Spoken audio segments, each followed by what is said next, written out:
Eve's Diary by Mark Twain. Saturday. I am almost a whole day old now. I arrived yesterday. That is, as it seems to me. And it must be so. For if there was a day before yesterday, I was not there when it happened, or I should remember it. It could be, of course, that it did happen and that I was not noticing. Very well, I will be very watchful now, and if any day before yesterday's happen, I will make a note of it. It will be best to start right and not let the record get confused, for some instinct tells me that these details are going to be important to the historian some day. For I feel like an experiment. I feel exactly like an experiment. It would be impossible for a person to feel more like an experiment than I do. And so I am coming to feel convinced that that is what I am, an experiment. Just an experiment, and nothing more. Then, if I am an experiment, am I the whole of it? No, I think not. I think the rest of it is part of it. I am the main part of it, but I think the rest of it has its share in the matter.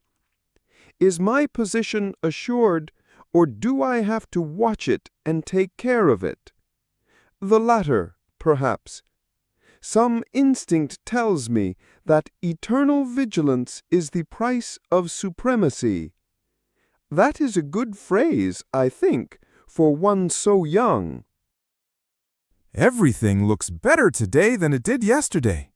In the rush of finishing up yesterday, the mountains were left in a ragged condition, and some of the plains were so cluttered with rubbish and remnants that the aspects were quite distressing. Noble and beautiful works of art should not be subjected to haste, and this majestic new world is indeed a most noble and beautiful work, and certainly marvelously near to being perfect, notwithstanding the shortness of the time. There are too many stars in some places and not enough in others, but that can be remedied presently, no doubt. The moon got loose last night and slid down and fell out of the scheme. A very great loss. It breaks my heart to think of it. There isn't another thing among the ornaments and decorations that is comparable to it for beauty and finish. It should have been fastened better. If we can only get it back again. But of course there is no telling where it went to. And besides, whoever gets it will hide it. I know it because I would do it myself. I believe I can be honest in all other matters, but I already begin to realize that the core and center of my nature is love of the beautiful, a passion for the beautiful, and that it would not be safe to trust me with a moon that belonged to another person, and that person didn't know I had it. I could give up a moon that I found in the daytime, because I should be afraid someone was looking. But if I found it in the dark, I am sure I should find some kind of an excuse for not saying anything about it. For I do love moons. They are so pretty and so romantic. I wish we had 5 or 6. I would never go to bed. I should never get tired lying on the moss bank and looking up at them. Stars are good, too. I wish I could get some to put in my hair, but I suppose I never can. You would be surprised to find how far off they are, for they do not look it. When they first showed, last night, I tried to knock some down with a pole, but it didn't reach, which astonished me. Then I tried clods till I was all tired out, but I never got one. It was because I'm left-handed and cannot throw good. Even when I aimed at the one I wasn't after, I couldn't hit the other one, though I did make some close shots, for I saw the black blot of the clod sail right into the midst of the golden clusters 40 or 50 times, just barely missing them. And if I could have held out a little longer, maybe I could have got one. So I cried a little, which was natural, I suppose, for one of my age, And after I was rested, I got a basket and started for a place on the extreme rim of the circle, where the stars were close to the ground and I could get them with my hands, which would be better anyway because I could gather them tenderly then and not break them. But it was farther than I thought, and at last I had to give it up. I was so tired I couldn't drag my feet another step, and besides, they were sore and hurt me very much. I couldn't get back home. It was too far and turning cold. But I found some tigers and nestled in among them and was most adorably comfortable, and their breath was sweet and pleasant because they live on strawberries. I had never seen a tiger before, but I knew them in a minute by the stripes. If I could have one of those skins, it would make a lovely gown. Today I'm getting better ideas about distances. I was so eager to get hold of every pretty thing that I giddily grabbed for it, sometimes when it was too far off, and sometimes when it was but 6 inches away, but seemed a foot. Alas, with thorns between. I learned a lesson. Also, I made an axiom, all out of my own head, my very first one. The scratched experiment shuns the thorn. I think it is a very good one for one so young. I followed the other experiment around yesterday afternoon at a distance to see what it might be for, if I could, but I was not able to make it out. I think it is a man. I had never seen a man, but it looked like one, and I feel sure that that is what it is. I realize that I feel more curiosity about it than about any of the other reptiles. If it is a reptile, and I suppose it is, for it has frowsy hair and blue eyes, and looks like a reptile. It has no hips, it tapers like a carrot. When it stands, it spreads itself apart like a derrick. So I think it is a reptile, though it may be architecture. I was afraid of it at first, and started to run every time it turned around, for I thought it was going to chase me. But by and by I found it was only trying to get away, so after that I was not timid any more, but tracked it along several hours, about 20 yards behind, which made it nervous and unhappy. At last it was a good deal worried and climbed a tree. I waited a good while, then gave it up and went home. Today the same thing over. I've got it up the tree again. Sunday. It is up there yet, resting, apparently. But that is a subterfuge. Sunday isn't the day of rest. Saturday is appointed for that. It looks to me like a creature that is more interested in resting than anything else. Wearily, it would tire me to rest so much. It tires me just to sit around and watch the tree.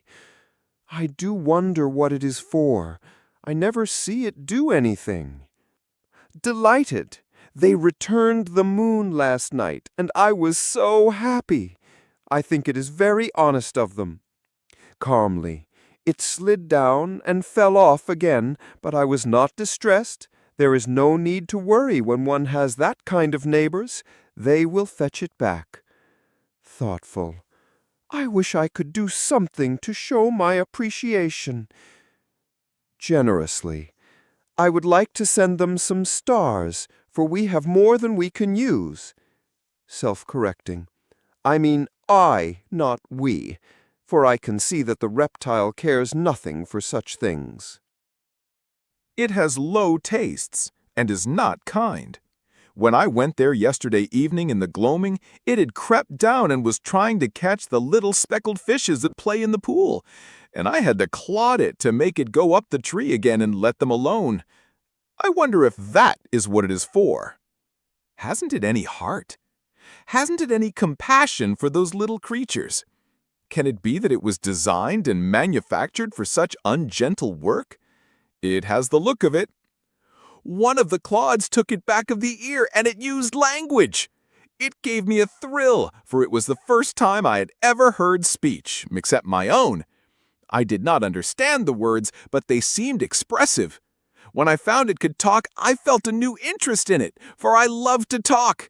I talk all day, and in my sleep too, and I am very interesting. But if I had another to talk to, I could be twice as interesting and would never stop if desired. If this reptile is a man, it isn't an it, is it? That wouldn't be grammatical, would it? I think it would be he. I think so. In that case, I should parse it thus. Nominative, he. Dative, him. Possessive, his'n. Well, I will consider it a man and call it he, until it turns out to be something else. This will be handier than having so many uncertainties. Next week, Sunday. All the week I tagged around after him and tried to get acquainted. I had to do the talking because he was shy, but I didn't mind it. He seemed pleased to have me around, and I used the sociable we a good deal because it seemed to flatter him to be included. Wednesday. We are getting along very well indeed now and getting better and better acquainted. He does not try to avoid me anymore, which is a good sign and shows that he likes to have me with him. That pleases me, and I study to be useful to him in every way I can so as to increase his regard. During the last day or two, I have taken all the work of naming things off his hands, and this has been a great relief to him, for he has no gift in that line and is evidently very grateful. He can't think of a rational name to save him, but I do not let him see that I am aware of his defect. Whenever a new creature comes along, I name it before he has time to expose himself by an awkward silence. In this way, I have saved him many embarrassments. I have no defect like this. The minute I set eyes on an animal, I know what it is. I don't have to reflect a moment. The right name comes out instantly, just as if it were an inspiration, as no doubt it is, for I'm sure it wasn't in me half a minute before. I seem to know just by the shape of the creature and the way it acts what animal it is. Recounting. When the dodo came along, he thought it was a wildcat. I saw it in his eye, but I saved him, and I was careful not to do it in a way that could hurt his pride. I just spoke up in a quite natural way of pleasing surprise, and not as if I was dreaming of conveying information, and said, "Well, I do declare, if there isn't the dodo." I explained, without seeming to be explaining, how I know it for a dodo, and although I thought maybe he was a little piqued that I knew the creature when he didn't, it was quite evident that he admired me. That was very agreeable, and I thought of it more than once with gratification before I slept. How little a thing can make us happy when we feel that we have earned it. Thursday. My first sorrow. Yesterday he avoided me and seemed to wish I would not talk to him. I could not believe it and thought there was some mistake, for I loved to be with him and loved to hear him talk, and so how could it be that he could feel unkind toward me when I had not done anything? But at last it seemed true, so I went away and sat lonely in the place where I first saw him the morning that we were made, and I did not know what he was and was indifferent about him. But now it was a mournful place, and every little thing spoke of him, and my heart was very sore. I did not know why very clearly, for it was a new feeling. I had not experienced it before, and it was all a mystery, and I could not make it out. But when night came, I could not bear the lonesomeness, and went to the new shelter which he has built, to ask him what I had done that was wrong, and how I could mend it and get back his kindness again. But he put me out in the rain, and it was my first sorrow.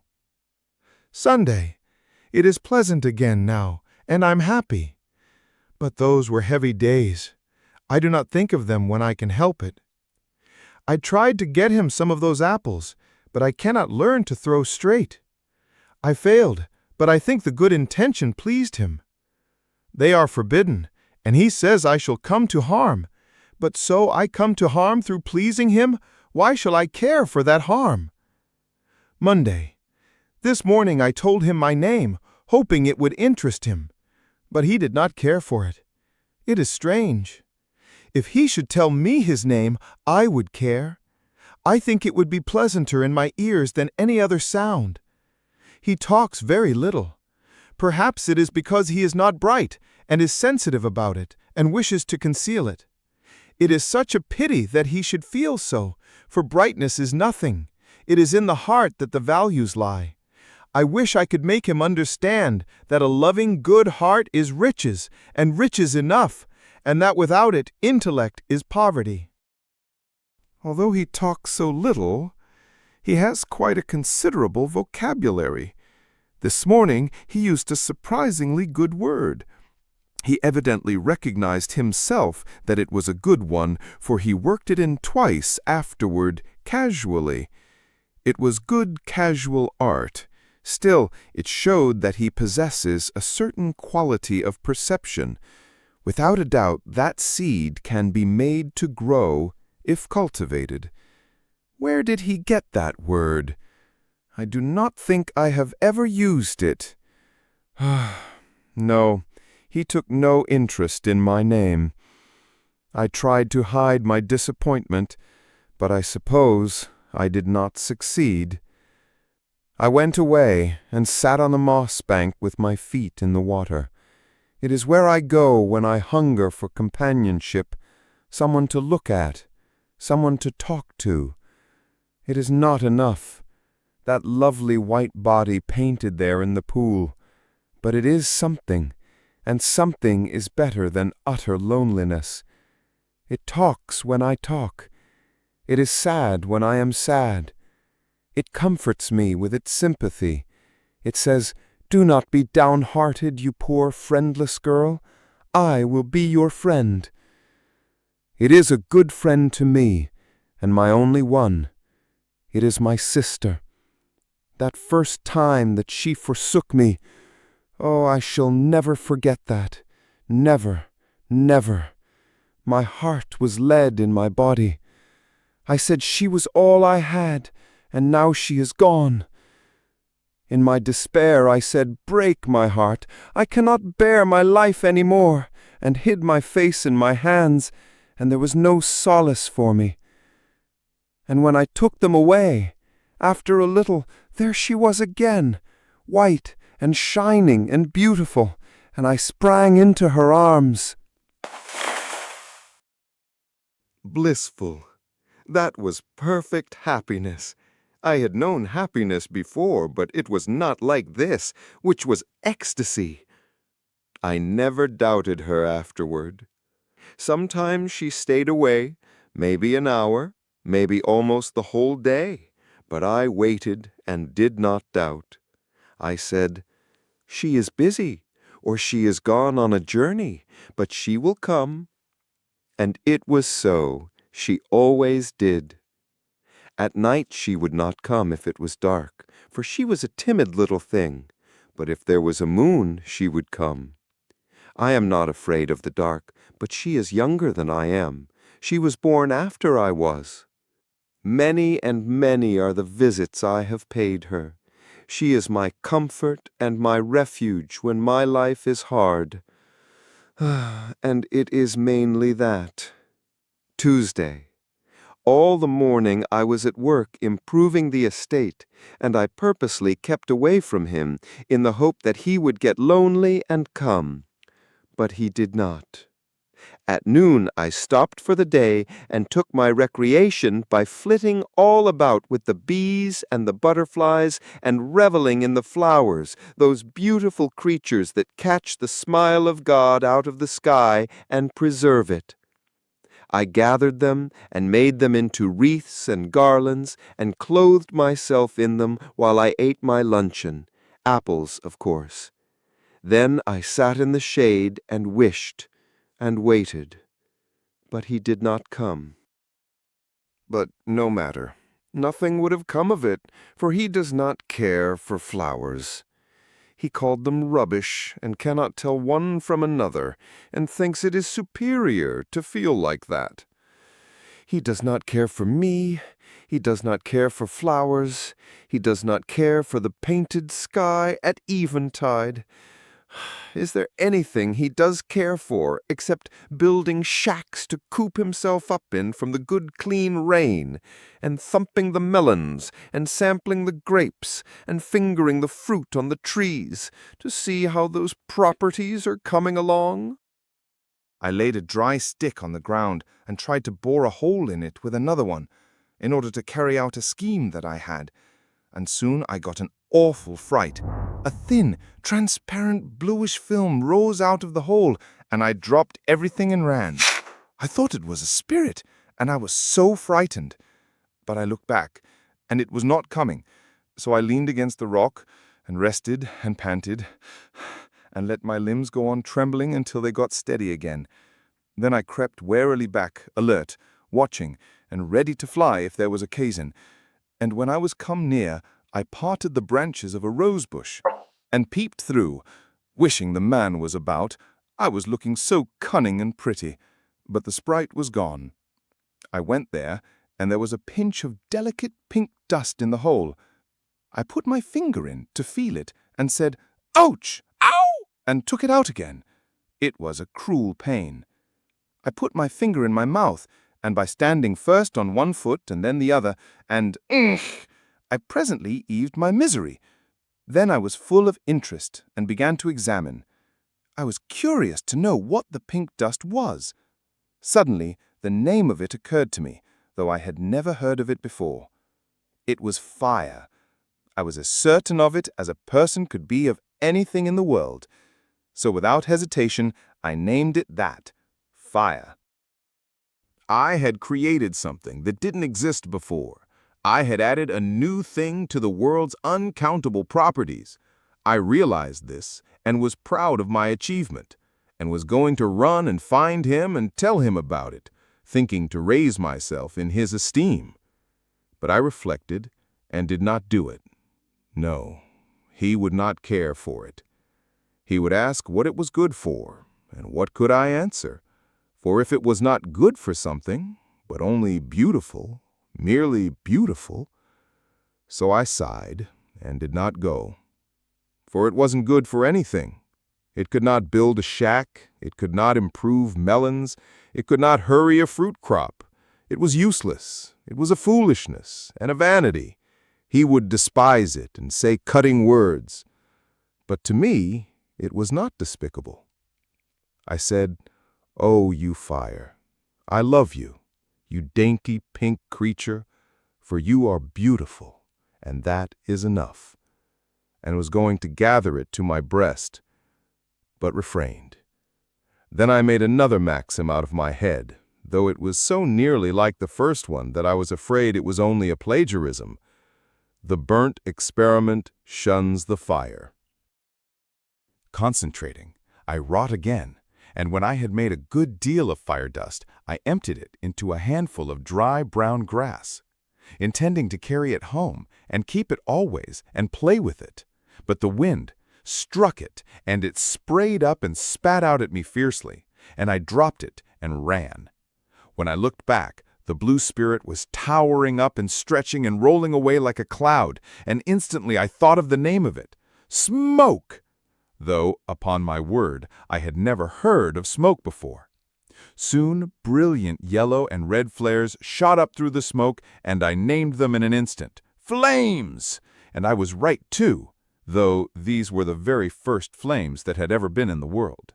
They climbed the trees, then flashed splendidly in and out of the vast and increasing volume of tumbling smoke. And I had to clap my hands and laugh and dance in my rapture. It was so new and strange and so wonderful and so beautiful. He came running and stopped and gazed and said not a word for many minutes. Then he asked what it was. It was too bad that he should ask such a direct question. I had to answer it, of course, and I did. I said it was fire. If it annoyed him that I should know and he must ask, that was not my fault. I had no desire to annoy him. After a pause he asked, "How did it come?" Another direct question, and it also had to have a direct answer. I made it. The fire was traveling farther and farther off. He went to the edge of the burned place and stood looking down and said, "What are these?" "Simply fire coals." He picked up one to examine it, but changed his mind and put it down again. Then he went away. Nothing interests him. But I was interested. There were ashes, gray and soft and delicate and pretty. I knew what they were at once. And the embers, I knew the embers too. I found my apples and raked them out and was glad, for I am very young and my appetite is active. But I was disappointed. They were all burst open and spoiled. Spoiled, apparently, but it was not so. They were better than raw ones. Fire is beautiful. Some day it will be useful, I think. Friday. I saw him again for a moment last Monday at nightfall, but only for a moment. I was hoping he would praise me for trying to improve the estate, for I had meant well and had worked hard. But he was not pleased and turned away and left me. He was also displeased on another account. I tried once more to persuade him to stop going over the falls. That was because the fire had revealed to me a new passion, quite new and distinctly different from love, grief, and those others which I had already discovered. Fear. And it is horrible. I wish I had never discovered it. It gives me dark moments. It spoils my happiness. It makes me shiver and tremble and shudder. But I could not persuade him, for he has not discovered fear yet, and so he could not understand me. Extract from Adam's diary. Perhaps I ought to remember that she is very young, a mere girl, and make allowances. She is all interest, eagerness, vivacity. The world is to her a charm, a wonder, a mystery, a joy. She can't speak for delight when she finds a new flower. She must pet it and caress it and smell it and talk to it and pour out endearing names upon it. And she is color mad. Brown rocks, yellow sand, gray moss, green foliage, blue sky, the pearl of the dawn, the purple shadows on the mountains, the golden islands floating in crimson seas at sunset, the pallid moon sailing through the shredded cloud rack, the star jewels glittering in the wastes of space. None of them is of any practical value, so far as I can see, but because they have color and majesty, that is enough for her, and she loses her mind over them. If she could quiet down and keep still a couple minutes at a time, it would be a reposeful spectacle. In that case, I think I could enjoy looking at her. Indeed, I am sure I could, for I am coming to realize that she is a quite remarkably comely creature, lithe, slender, trim, rounded, shapely, nimble, graceful.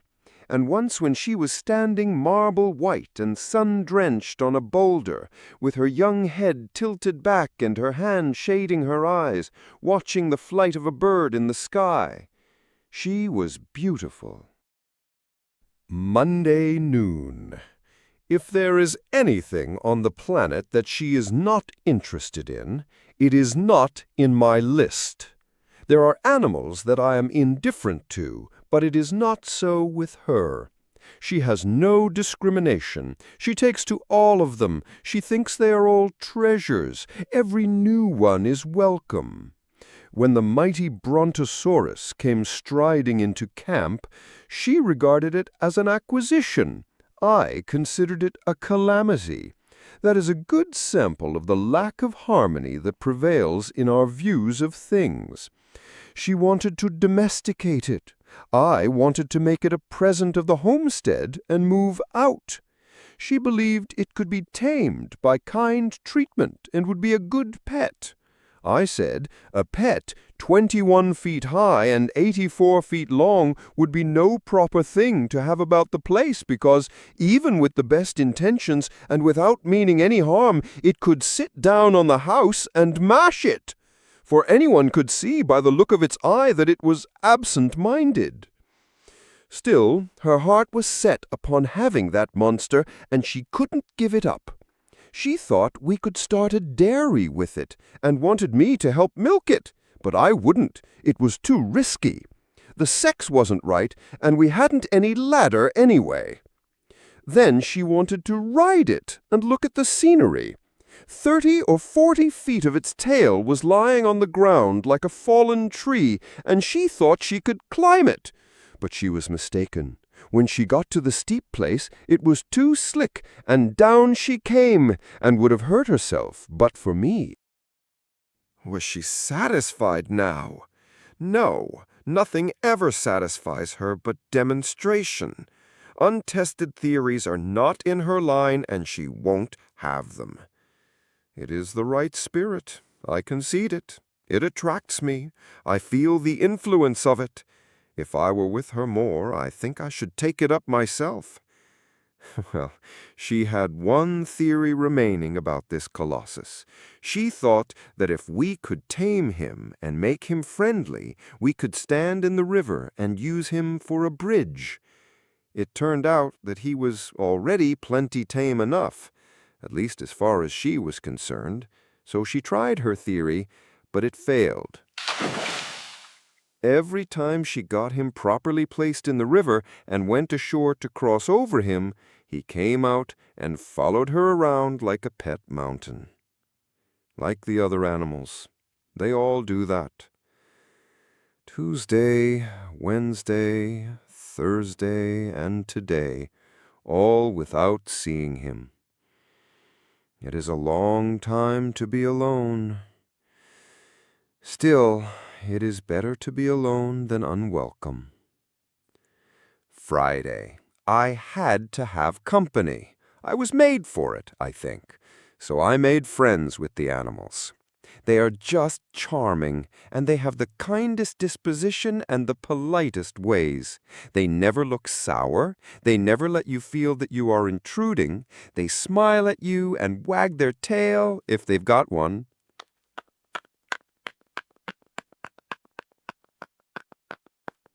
And they're always ready for a romp or an excursion or anything you want to propose. I think they are perfect gentlemen. All these days we have had such good times, and it hasn't been lonesome for me ever. Lonesome? No, I should say not. Why, there's always a swarm of them around, sometimes as much as 4 or 5 acres. You can't count them. And when you stand on a rock in the midst and look out over the furry expanse, it is so mottled and splashed and gay with color and frisking sheen and sunflash, and so rippled with stripes that you might think it was a lake, only you know it isn't. And there's storms of sociable birds and hurricanes of whirring wings. And when the sun strikes all that feathery commotion, you have a blazing up of all the colors you can think of, enough to put your eyes out. We have made long excursions, and I have seen a great deal of the world, almost all of it, I think. And so I am the first traveler, and the only one. When we are on the march, it is an imposing sight. There's nothing like it anywhere. For comfort, I ride a tiger or a leopard, because it is soft and has a round back that fits me, and because they are such pretty animals. But for long distance or for scenery, I ride the elephant. He hoists me up with his trunk, but I can get off myself. When we are ready to camp, he sits, and I slide down the back way. The birds and animals are all friendly to each other, and there are no disputes about anything. They all talk, and they all talk to me, but it must be a foreign language, for I cannot make out a word they say. Yet they often understand me when I talk back, particularly the dog and the elephant. It makes me ashamed. It shows that they are brighter than I am, for I want to be the principal experimenter myself, and I intend to be, too. I have learned a number of things and am educated now, but I wasn't at first. I was ignorant at first. At first, it used to vex me because with all my watching, I was never smart enough to be around when the water was running uphill. But now, I do not mind it. I have experimented and experimented until now I know it never does run uphill, except in the dark. I know it does in the dark because the pool never goes dry, which it would, of course, if the water didn't come back in the night. It is best to prove things by actual experiment. Then you know. Whereas, if you depend on guessing and supposing and conjecturing, you never get educated. Some things you can't find out, but you will never know you can't by guessing and supposing. No, you have to be patient and go on experimenting until you find out that you can't find out. It is delightful to have it that way. It makes the world so interesting. If there wasn't anything to find out, it would be dull. Even trying to find out and not finding out is just as interesting as trying to find out and finding out, and I don't know, but more so. The secret of the water was a treasure until I got it. Then the excitement all went away, and I recognized a sense of loss. By experiment, I know that wood swims, and dry leaves, and feathers, and plenty of other things. Therefore, by all that cumulative evidence, you know that a rock will swim too. But you have to put up with simply knowing it, for there isn't any way to prove it up to now. But I shall find a way. Then that excitement will go. Such things make me sad, because by and by, when I have found out everything, there won't be any more excitements, and I do love excitement so. The other night I couldn't sleep for thinking about it. At first, I couldn't make out what I was made for. But now I think it was to search out the secrets of this wonderful world, and be happy and thank the giver of it all for devising it. I think there are many things to learn yet, I hope so, and by economizing and not hurrying too fast, I think they will last weeks and weeks. I hope so. When you cast up a feather, it sails away on the air and goes out of sight. Then you throw up a clod, and it doesn't. It comes down every time. I have tried it, and it is always so. I wonder why it is. Of course, it doesn't come down, but why should it seem to? I suppose it is an optical illusion.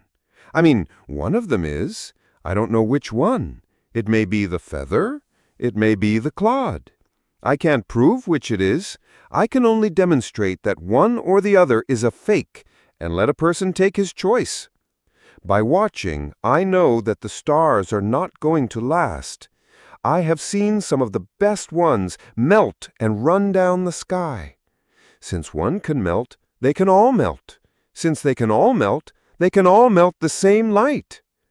That sorrow will come, I know it. I mean to sit up every night and look at them as long as I can keep awake, and I will impress those sparkling fields on my memory, so that by and by, when they are taken away, I can by my fancy restore those lovely myriads to the black sky and make them sparkle again, and double them by the blur of my tears. After the fall. When I look back, the garden is a dream to me. It was beautiful, surpassingly beautiful, enchantingly beautiful, and now it is lost, and I shall not see it any more. The garden is lost, but I have found him and am content. He loves me as well as he can. I love him with all the strength of my passionate nature. And this, I think, is proper to my youth and sex. If I ask myself why I love him, I find I do not know, and do not really much care to know. So I suppose that this kind of love is not a product of reasoning and statistics, like one's love for other reptiles and animals. I think that this must be so. I love certain birds because of their song, but I do not love Adam on account of his singing. No, it is not that. The more he sings, the more I do not get reconciled to it. Yet I ask him to sing because I wish to learn to like everything he is interested in. I'm sure I can learn, because at first I could not stand it, but now I can. It sours the milk, but it doesn't matter. I can get used to that kind of milk. It is not on account of his brightness that I love him. No, it is not that. He is not to blame for his brightness, such as it is, for he did not make it himself. He is as God make him, and that is sufficient. There was a wise purpose in it, that I know. In time it will develop, though I think it will not be sudden. And besides, there is no hurry. He is well enough just as he is. It is not on account of his gracious and considerate ways and his delicacy that I love him. No, he has his lacks in this regard, but he is well enough just so, and is improving. It is not on account of his industry that I love him. No, it is not that. I think he has it in him, and I do not know why he conceals it from me. It is my only pain. Otherwise, he is frank and open with me now. I'm sure he keeps nothing from me but this. It grieves me that he should have a secret from me, and sometimes it spoils my sleep thinking of it. But I will put it out of my mind. It shall not trouble my happiness, which is otherwise full to overflowing. It is not on account of his education that I love him. No, it is not that. He is self-educated and does really know a multitude of things, but they are not so. It is not on account of his chivalry that I love him. No, it is not that. He told on me, but I do not blame him. It is a peculiarity of sex, I think, and he did not make his sex. Of course, I would not have told on him. I would have perished first. But that is a peculiarity of sex, too, and I do not take credit for it, for I did not make my sex. Then why is it that I love him? Merely because he is masculine, I think. At bottom, he is good, and I love him for that, but I could love him without it. If he should beat me and abuse me, I should go on loving him. I know it. It is a matter of sex, I think. He is strong and handsome, and I love him for that, and I admire him and am proud of him. But I could love him without those qualities. If he were plain, I should love him. If he were a wreck, I should love him. And I would work for him, and slave over him, and pray for him, and watch by his bedside until I died. Yes, I think I love him merely because he is mine, and is masculine. There is no other reason, I suppose. And so I think it is as I first said, that this kind of love is not a product of reasonings and statistics. It just comes, none knows whence, and cannot explain itself, and doesn't need to. It is what I think. But I am only a girl, the first that has examined this matter, and it may turn out that in my ignorance and inexperience I have not got it right. 40 years later. It is my prayer, it is my longing, that we may pass from this life together, a longing which shall never perish from the earth, but shall have place in the heart of every wife that loves until the end of time, and it shall be called by my name. But if one of us must go first, it is my prayer that it shall be I, for he is strong, I am weak. I am not so necessary to him as he is to me. Life without him would not be life. how could I endure it? This prayer is also immortal, and will not cease from being offered up while my race continues. I am the first wife, and in the last wife I shall be repeated.